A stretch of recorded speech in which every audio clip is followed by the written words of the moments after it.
Hello and welcome everyone to the newest episode of the Fanfiction Tapes, Season 1, Episode 7, Ships Ahoy. I am your host, and today I am joined by... Hi, I'm Jaye. And I am our producer, Ian. Alright, today's main focus, if you hadn't guessed it from the name, is shipping.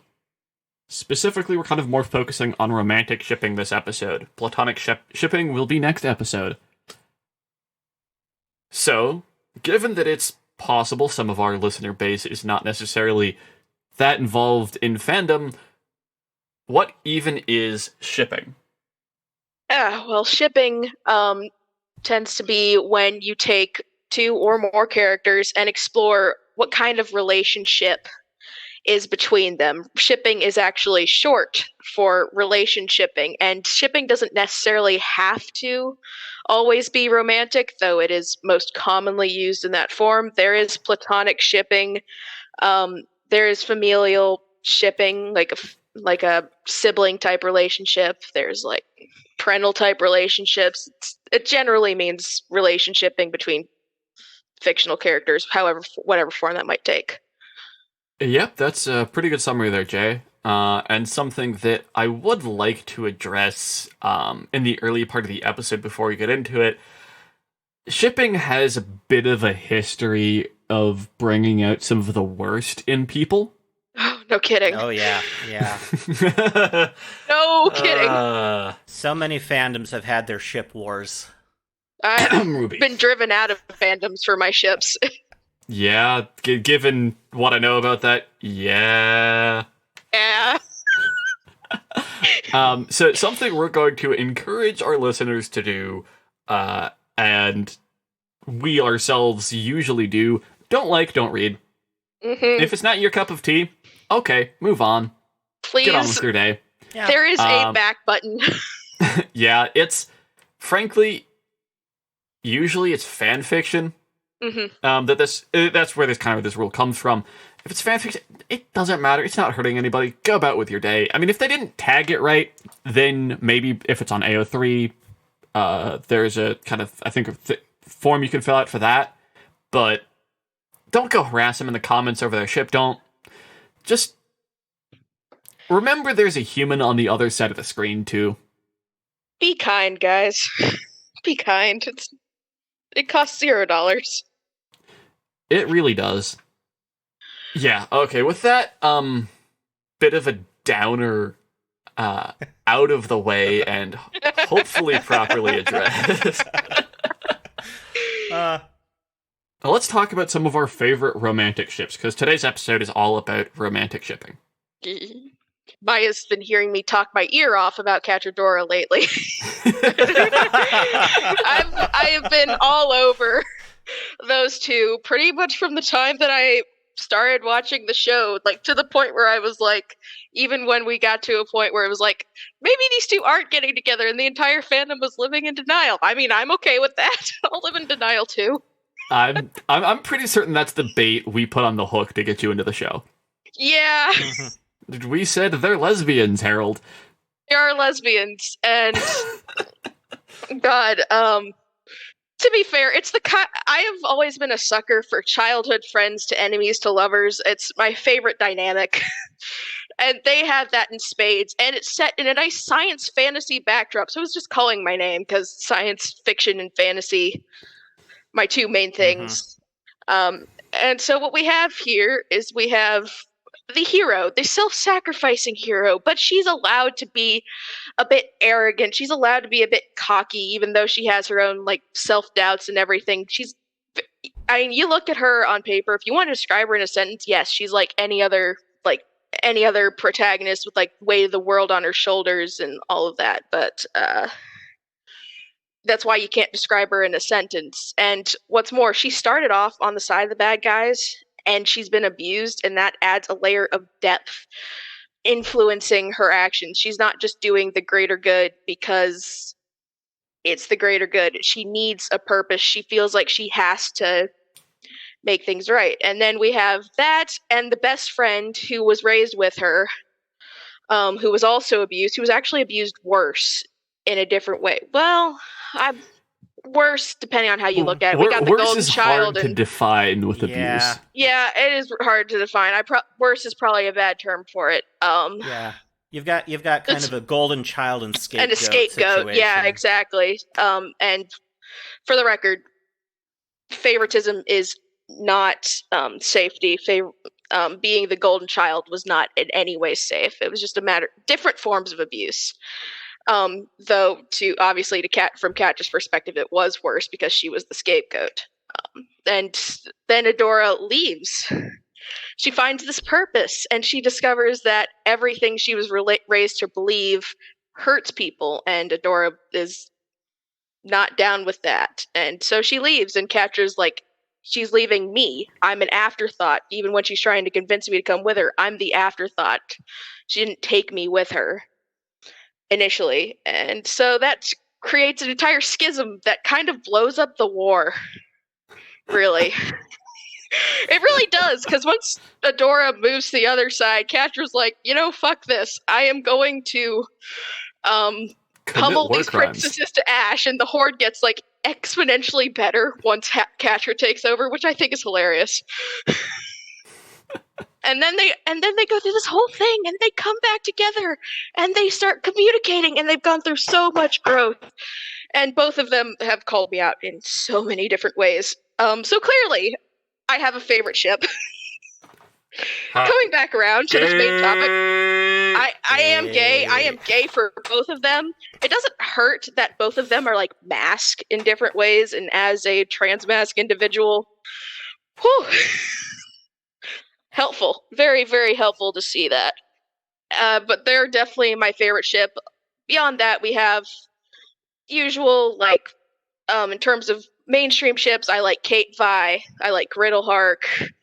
But I also like rare pairs, so I took a look at, recently I got into Ruby, and I took one look at Pyrrha, Nikos, and Blake Belladonna and said, that is beautiful, I want that ship, and that's an interesting one.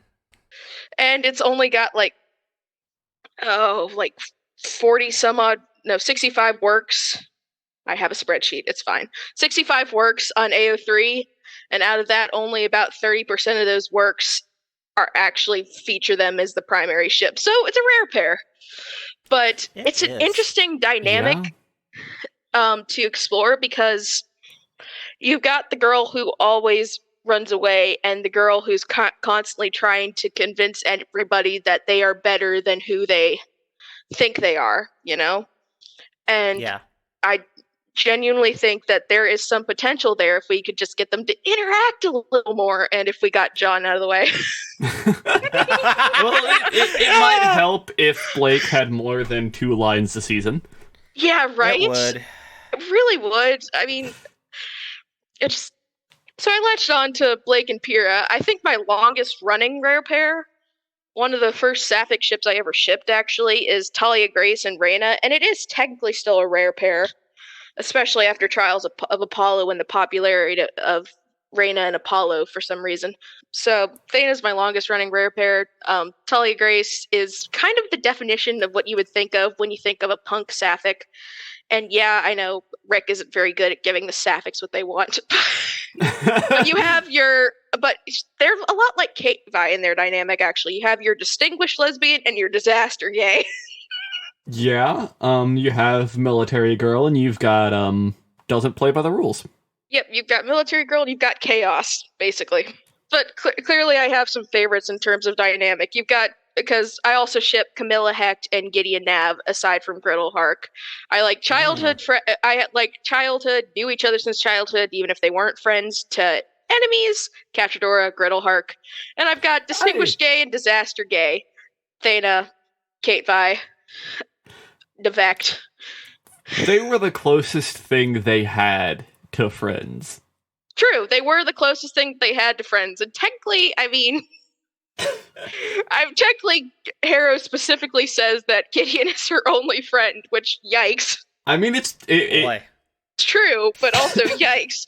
If that's how they define friends, I really hate to see how they define enemies, but we are finding that one out too. Yeah, clearly I have favorites. What about y'all? Clearly.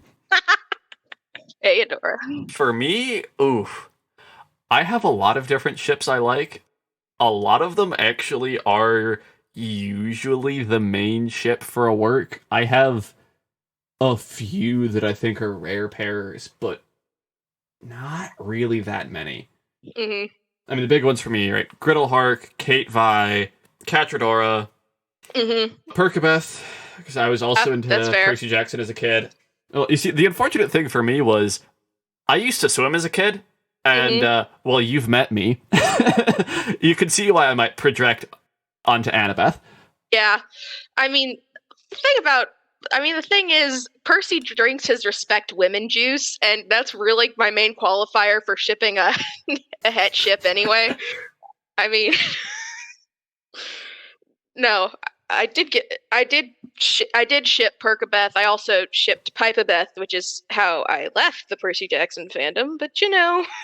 Understandable. I had one more I wanted to mention. That's going to eat at me for a while. I'm going to guess, since we've been talking about the Lock Tomb a lot, that it's not Campal, because that would have occurred to you. No, although that would be one to mention. That is definitely one I ship. Again, just drink the respect women juice. Yeah. Palamedes is also a large mood, just in general. Mm-hmm. It didn't occur to me while I was talking, but I'm also really into Shuriri as of late. The MCU put Shuri and Riri Williams in the same movie in Wakanda Forever, and I fell in love with the two Black genius lesbians. So nice. I still need to watch that movie. Really good. Highly recommend, especially since it's on Disney Plus now. I've watched it 3 times since it hit Disney Plus, and 5 times in theaters. I have a problem. I saw the Lego movie like 20-something times in theaters. I would have actually seen Wakanda Forever more. Yeah, I know.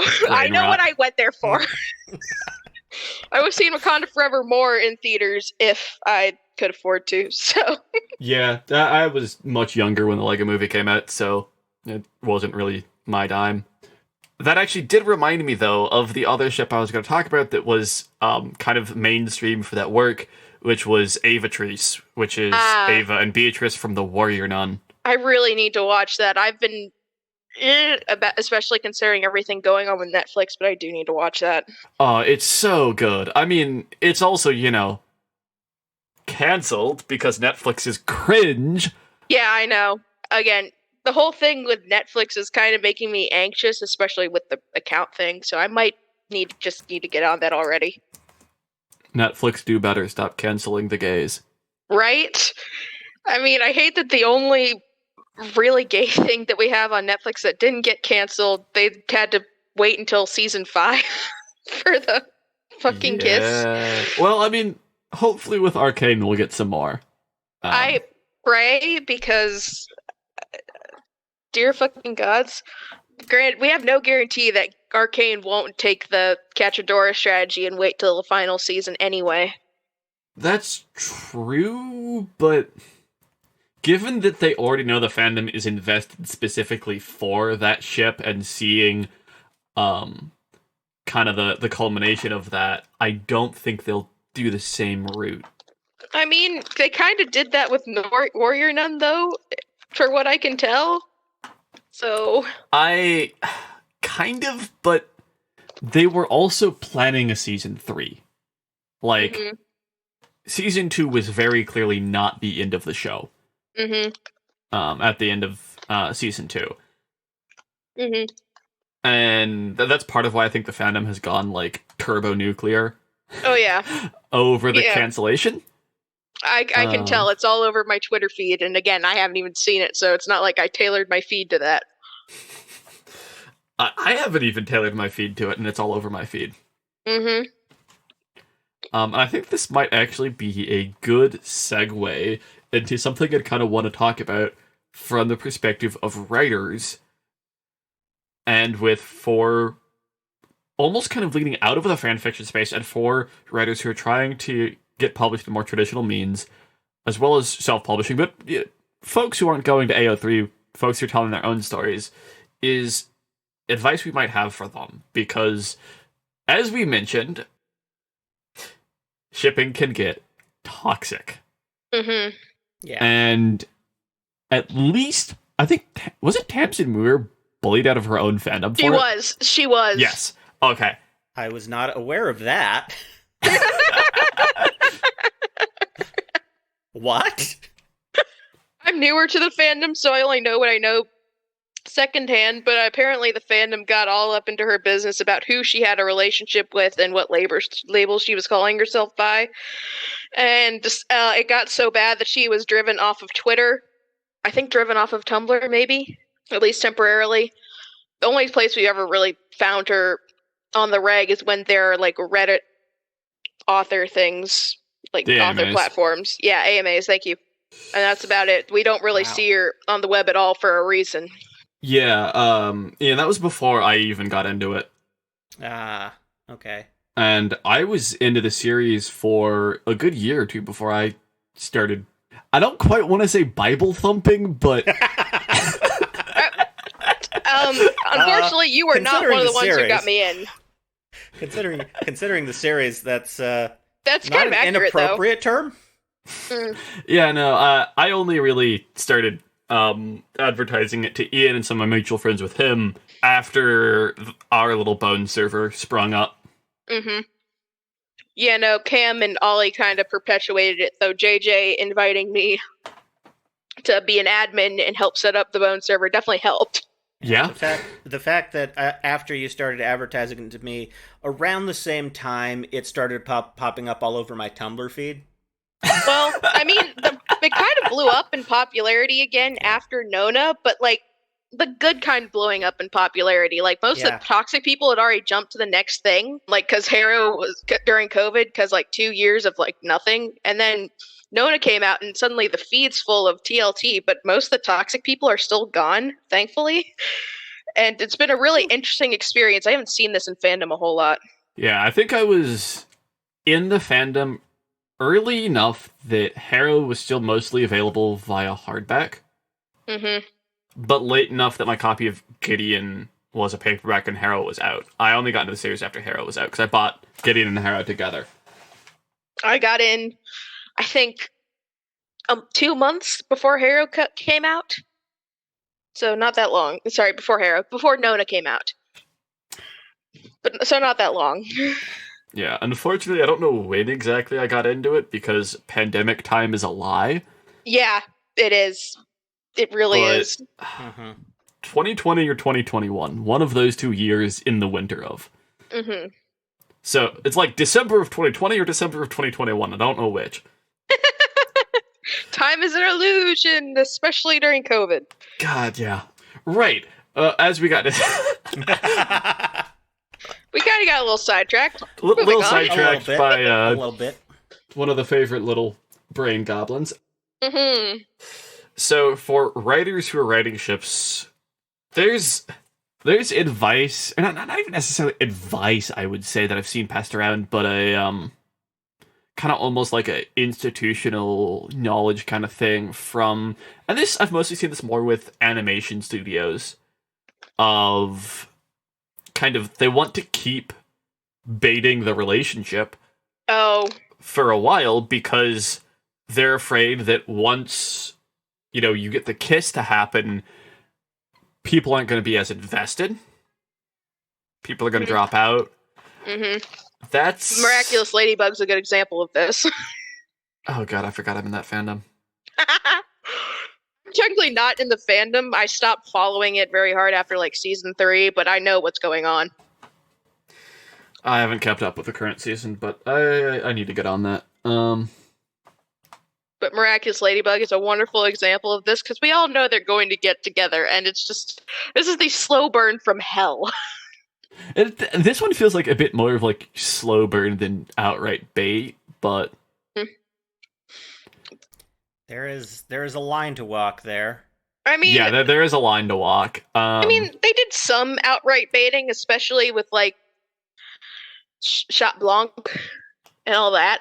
Oh yeah, that. Mm. You see, I've watched this show a couple of times. I was into it for a brief period in high school, and I watched it again.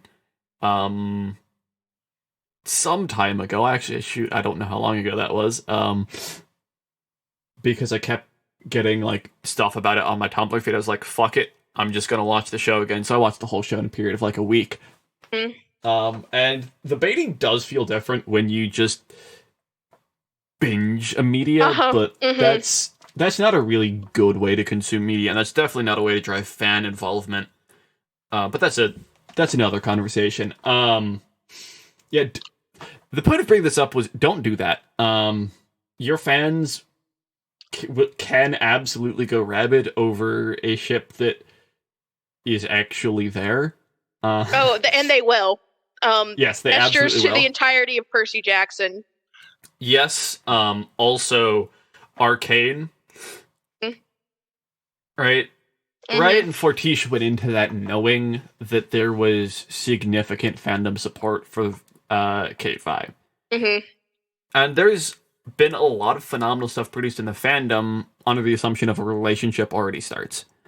And I think that when creators focus a little bit more on having a relationship, especially one that's queer, actually, happen.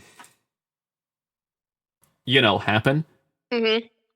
And not just kind of be the end note. Mm-hmm. There's been a little bit of that with the Owl House. Mm-hmm. The more we see that, yeah, you'll see a lot of involvement with that and a lot of engagement on that end. Oh yeah. Don't be afraid to, bite the bullet mid-series, because that's not going to kill your engagement. No, and I'd like to add that it's actually often frustrating for fans when we don't get to see the development of the relationship after the kiss. Admittedly, it's driven us to a lot of good Cachador is my primary example because of course it is, but it's driven us to a lot of good post-canon fan fiction. But there's a lot of complaints about not seeing the relationship develop after the fact, and there is a lot of communication that still needed to happen, a lot still left on the table that people would absolutely eat up. I mean, if you've been on Twitter anywhere near like Sapphic cartoon Twitter, you have seen "We want a She-Ra movie," which I'm not going to give my stance on that, but that's a large reason why people want a She-Ra movie. That's for sure. The two of us definitely know a thing or two about what's been going on with She-Ra Twitter. Well, considering that I had to break into Cachadora fanfiction some way, just and now I'm moots with one of mutuals with one of my favorite authors, and I don't know how that happened. Nice. But here we go. Yeah, I never really broke into the Cachadora fandom, despite having like 25, 30 works in there. Honestly, breaking into it years after the fact is a lot better than I think breaking into it around 2019, 2020 would have been. Yeah, all the I toxicity is mostly leached out of it. Yeah, no, I still remember when some of that stuff was bouncing around, because fuck, I got into this show just after high school. I mean, I remember when it was bouncing around because it's the reason that I put off watching it for so long. I mean, I saw the ship war going on in 2019. I wasn't aware of the show until 2020. Glimmadora versus Cachadora was all over my feed. Because, I mean, I was still into Sapphic ships, even though they were mostly rare pairs, and a lot of the people that I followed since Sapphic were watching the show at the time. So I got a full blow-by-blow of Glimmadora versus Cachadora in a similar way to I got the entirety of Voltron Legendary Defender without making it past Season 1, because it was just all over my feed, and it just drove me out of the fandom, because all that toxicity from all sides. In terms of, I'm talking about She-Ra still. I have different reasons for leaving the Voltron fandom, but I will not get into right now. Oh, that was... Yeah, that show was bad. The Voltron show was bad. And granted, I am... it will make me sound like an 80s snob if I talk about it, because I was in the fandom before Legendary Defender came out. I was there for the 80s, and later the Voltron Force reboot was actually pretty good too. That one happened in about 2013, 2014. But when Voltron Legendary Defender came out, a lot of the older fans were driven out, and that's mostly because one of the major ships of the time was Pidge and Hunk, and they were both guys. They were guys for 30 years, 20 years, thereabout, before Legendary Defender made Pidge a girl. And so Punk was a lot of people's first slash or mlem ship, depending on your terminology. And it was definitely my first slash ship. And we got driven out because portraying Pidge as a guy was problematic, even though, again, she was a guy for 20 to 30 years.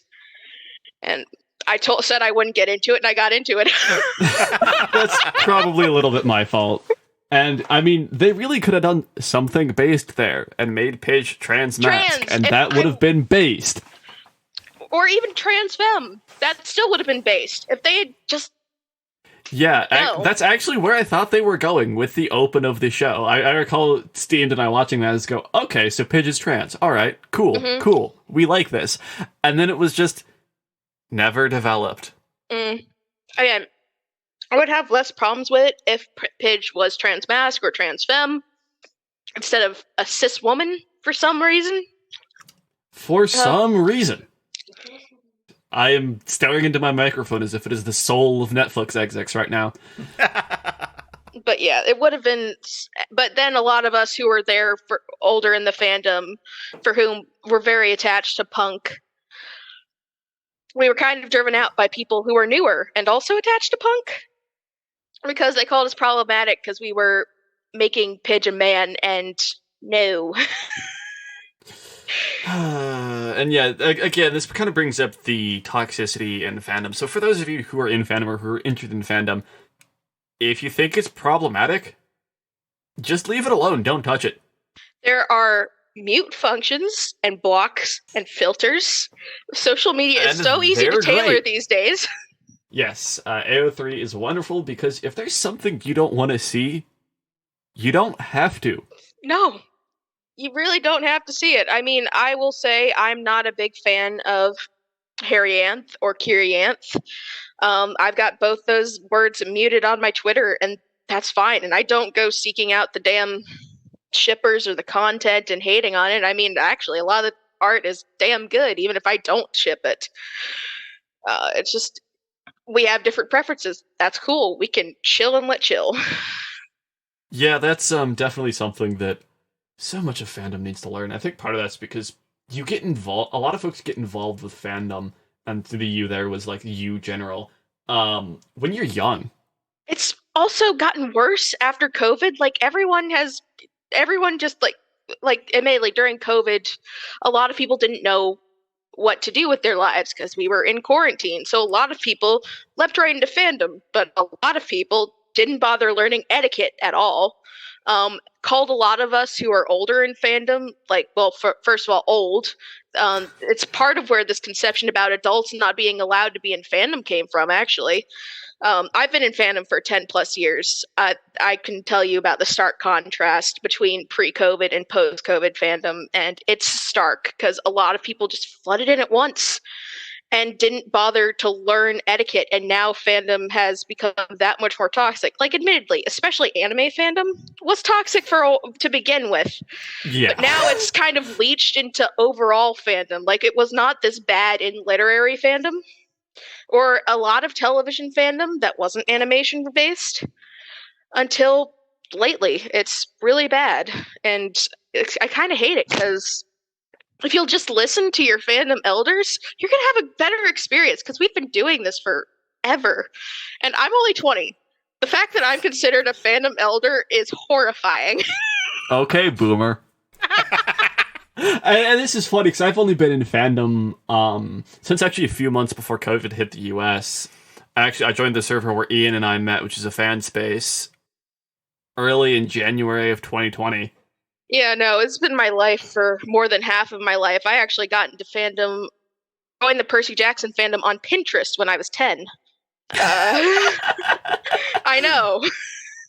If I was like less afraid of the internet when I was a kid, I might have done something similar. hmm Um, But like, I've lived through a lot of the big things. I lived through Super Who Walk. I lived through you poor everything bastard. going on with Supernatural before it ended. I lived through the Onceler and Oncest horrors. I lived to see the multiverse of Undertale. I lived through. I've lived through so many things. I remember the Belieber versus Harry Potter fandom war. That was a thing. I've been here for a while. Jack Frost and Elsa. I remember when that was a big ship. All right, Grandma, put your walker away. Hey, I've just been here a while, okay? The fact but that just goes to show how much different shipping culture is now from how it was in the earlier days. Because if someone proposed Jack Frost and Elsa now, you'd get a whole bunch of people just leaping on them, teeth gnashing. Like, that makes no sense. They're in two completely different fandoms. You cannot ship this. A good chunk of Elsa is a lesbian, which I support, but let people ship. It's not confirmed. You'd get a good chunk of people attacking them for it, whereas it was the Tumblr craze of like 2015, 2016. Also, that's Tumblr. It's just like that TM. Well, yeah, but Tumblr was also the main place for fandom for a long time. I mean, That's fandom didn't migrate to Twitter until about 2018, 2019. And even then, Twitter has a tendency to be 5 years behind Tumblr. We're just rehashing the same shit over and over again. Clearly, I'm a Tumblr fan person, and admittedly, you can't find me hardly speaking at all on Tumblr, but I have like 5 blogs. I've been around. I've seen some shit. Joined Tumblr in 2012. I've seen some shit. Okay.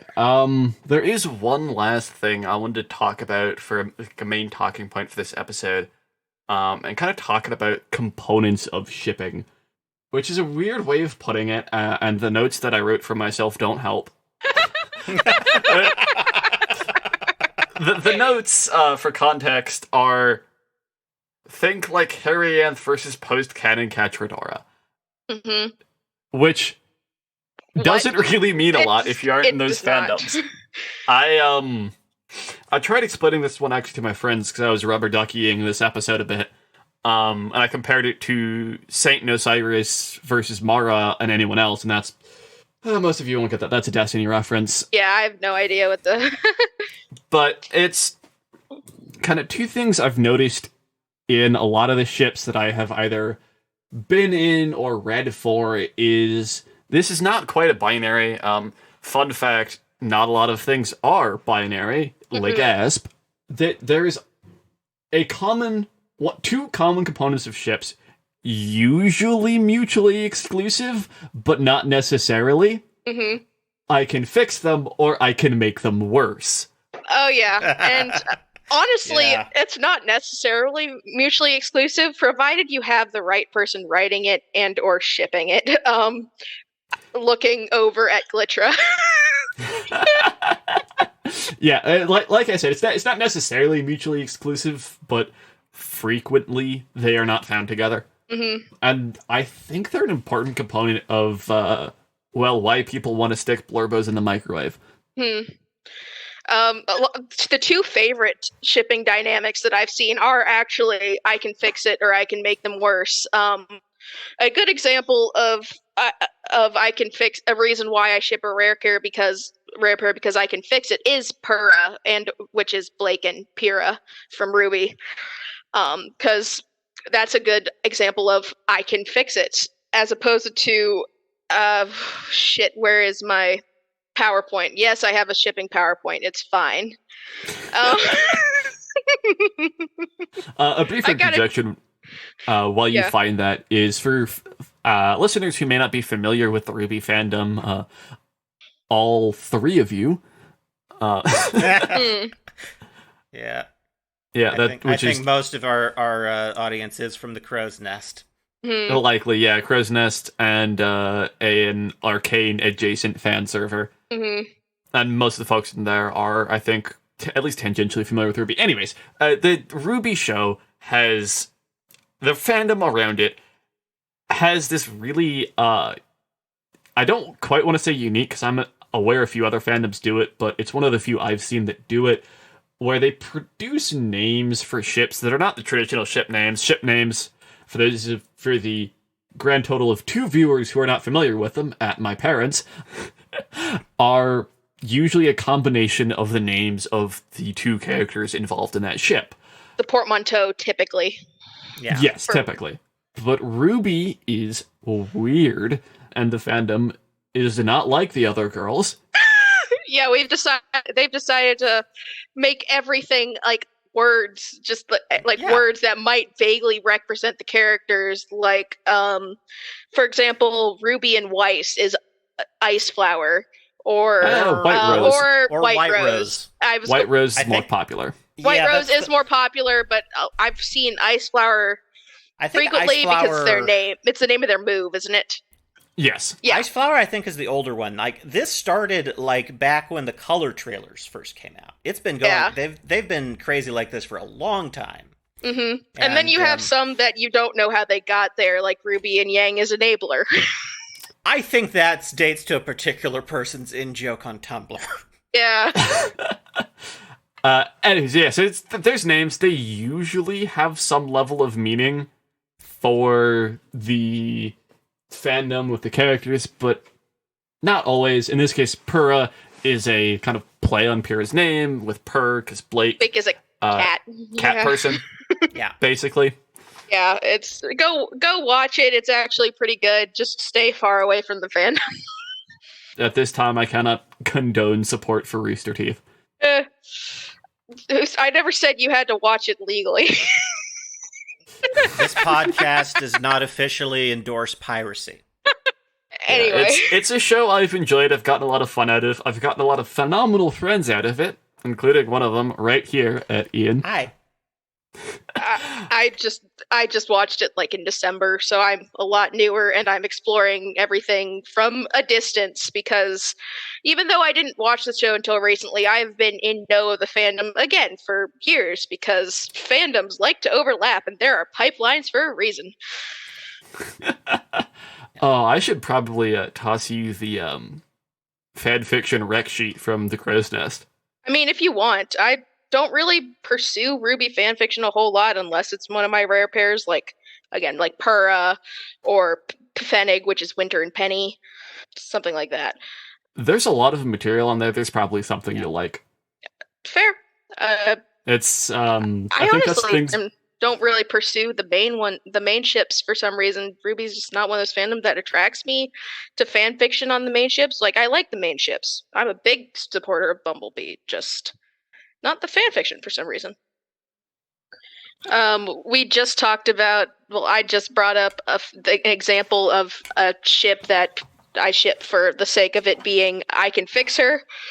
And I hadn't gotten to the I Can Make Her Worse yet, but I think y'all won't be surprised when I mention my I Can Make Her Worse ship, Jody Beth.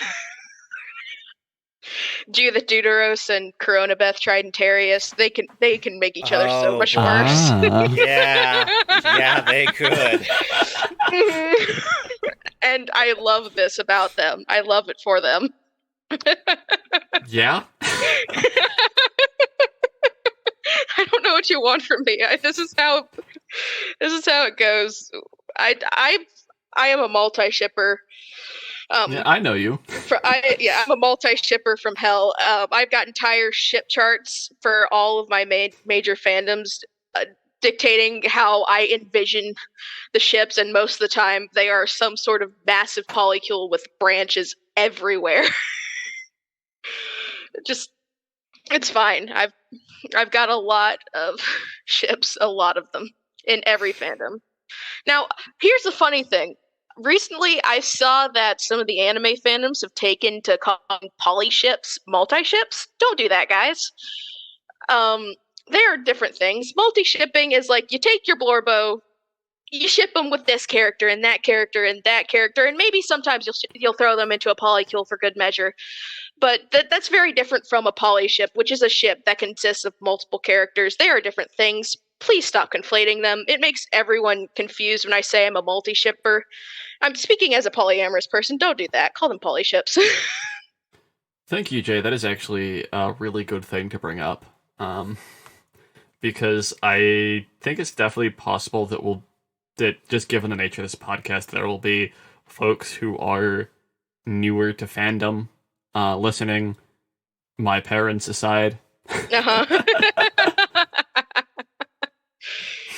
Speaking as someone who has been here for years and years and seen terminology change a number of times, this is not a change that's healthy. It's actually a change that could be considered harmful, and frankly, as a poly person, we really do prefer you call them polyships because it acknowledges that polyamory is a thing and a thing that should be accepted, even though it really isn't by people at large. And calling them multi-ships is just, it's confusing, especially to those of us who are older in fandom, and it doesn't help. It kind of erases polyamory as a term. So just don't do it, please. Oh, right, that is what I was going to say. I've ADHD hamster. Oh no, mood. Having a day. I was going to say in my notes, I had to specify post-canon Catradora when I was writing it down for the comparison of Herianth, because I know you. A pre-canon or even early canon Catradora could very much easily be I can make them worse. Her worse. Yeah, and you know me. You know I love to make my characters worse.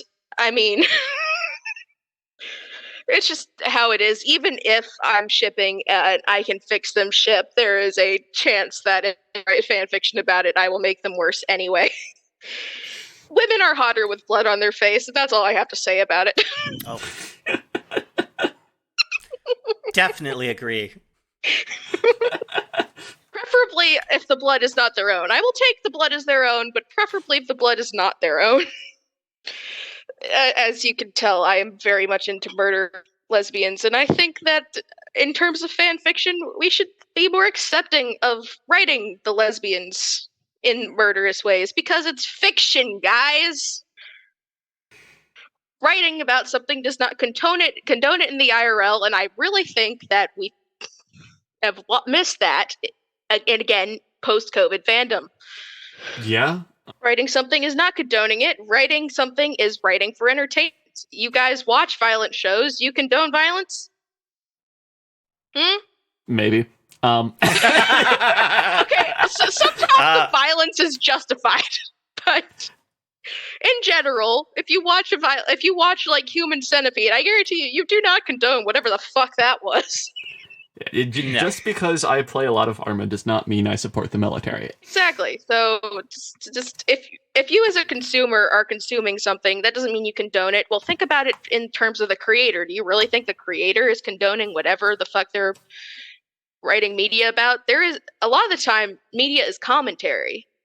You know, they're presenting it as bad 95% of the time for us to be like, that's bad. We should not do that. Yeah, I've heard some stuff about an author, Nabokov. Mm-hmm. His book Lolita, I think, was the book. Oh yeah, yeah. And I think because it's like comparing colonialism and imperialism to pedophilia, and the way that it depicts that, people frequently interpret as, you know, condoning pedophilia, but that's not what it's comparing. Yeah, It's a metaphor and it's commentary. Yes. And a lot of people miss that, and I don't know if it's a lack of literacy or just the urge to get angry at something, but I'd like it if we stopped. Like, just because one of my favorite tropes is Grim Reaper is like one character is the Grim Reaper and the other character is killing so they can see them. I do not condone that. I do not condone serial murder. For legal reasons. For legal reasons, I do not condone serial murder even under specific circumstances. But it's very interesting dynamic, and a lot of the time, the message at the end of the story is stop. This is not the way that you want to see the love of your life. A lot of the time, it ends with the murderer has stopped somehow. The Grim Reaper in question has convinced them to stop, and they meet again in the afterlife, and then they have a happy afterlife together, yada, yada, yada, when the person finally dies. A lot of people don't read that far, and a lot of those stories get hate. But, Yeah. There was something I wanted to add on to that. I don't remember what it was now, but there was also something else I wanted to say related to this, which is there's a tag on AO3 called Dead Dove, Do Not Eat, and I believe that tag is usually used to indicate that the content of what's inside that story is not necessarily condoned by the author. Mm-mm. No? I mean, yes and no. Dead Dove's kind of taken on like a broader term to mean just dealing with racier topics in general. I believe it's kind of intended as like an intensifier tag. It's kind of like a don't read, but like don't read. It's a reference to a scene from, I want to say, Arrested Development, where a character finds a bag in the refrigerator, a brown bag labeled Dead Dove, Do Not Open. Oh, yeah. Opens it up, looks inside, and then looks up and says, I don't know what I expected. Yeah. I think that's it. Yeah. It's so it's taken like, the place of don't read. Do not ignore the tags on this. Seriously. Mm-hmm. Dead Dove, Do Not Open. Mm-hmm. Or Dead Dove, Do Not Eat. Yeah. As I said, it became a more intense don't read in the circles of people who write like dark fic for the most part. Pay attention to the tags. Seriously, it's not just the author doesn't condone, because there are a lot where the author doesn't condone, but a Dead Dove Do Not Eat tag is not necessary. It's I guess severity.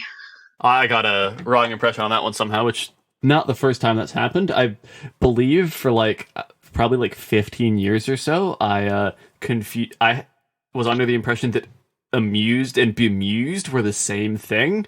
Nope. And nope. An understandable error, but it is, nope. But it's understandable. I think they're regretting having me on. I talk a lot and I've seen a lot. No, it's good. No regrets. No regrets. I was worried about having enough content for today's episode, actually. And you managed to help fill some of that space phenomenally with wonderful content. Yes. I ramble.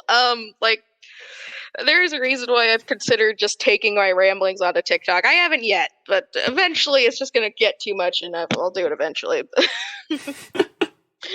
But I have a lot of thoughts, and especially in regards to shipping, because I have seen some shit.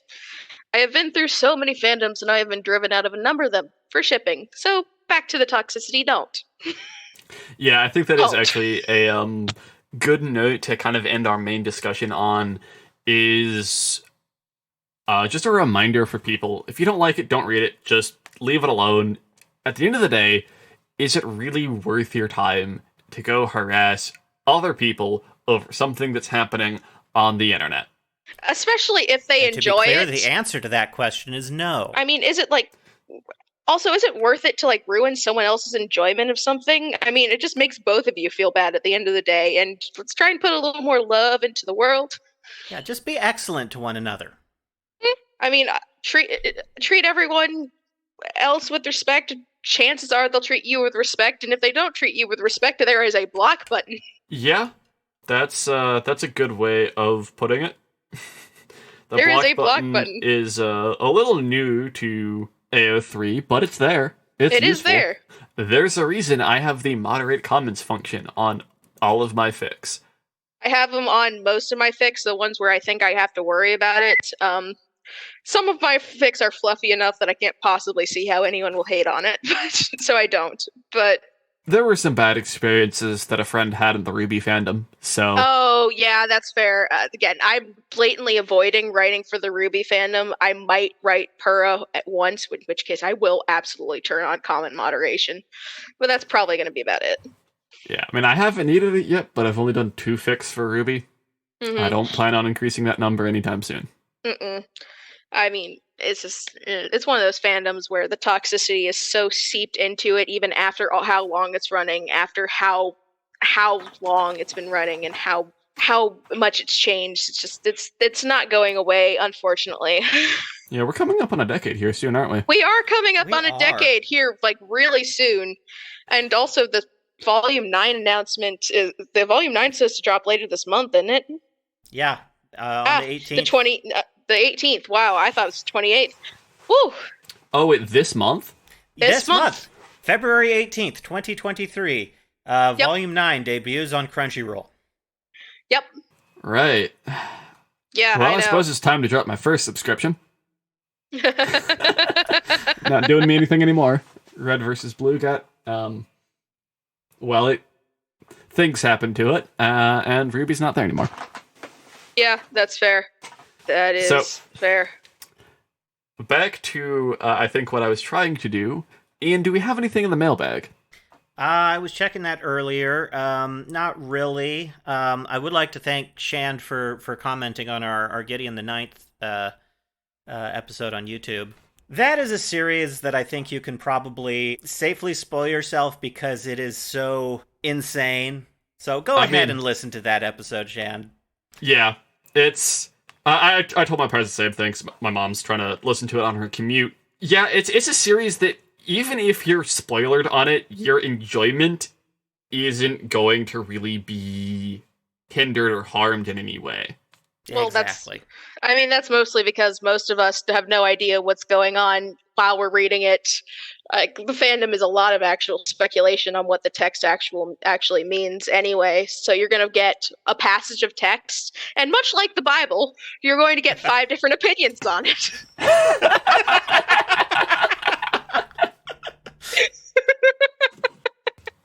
I'm not wrong. No, you are not. No, you're not. And it's not just the Bible. Speaking as a Jew, the Torah, you get 10 Jews in a room, you'll get 50 opinions on one passage of text. We're worse. What's the old adage? You ask 3 rabbi, you'll get 4 different opinions? Exactly. So it's not just Christianity. I'm not just making fun of Christianity. This is... But it's fun because it's related. It's related. I would just make fun of Christianity, but that's me. I make fun of Christianity on a daily basis. I'm a Jew. But I know I don't want to provoke the not all Christians. Though, granted, if they're listening to a queer-run podcast, why are they here? Hey, I've had a few friends say that. Anyway. Yeah. Trust me, it will not ruin your enjoyment of the books. You will probably have your own theories on what the text is saying, and you will be mildly confused, but enjoy it.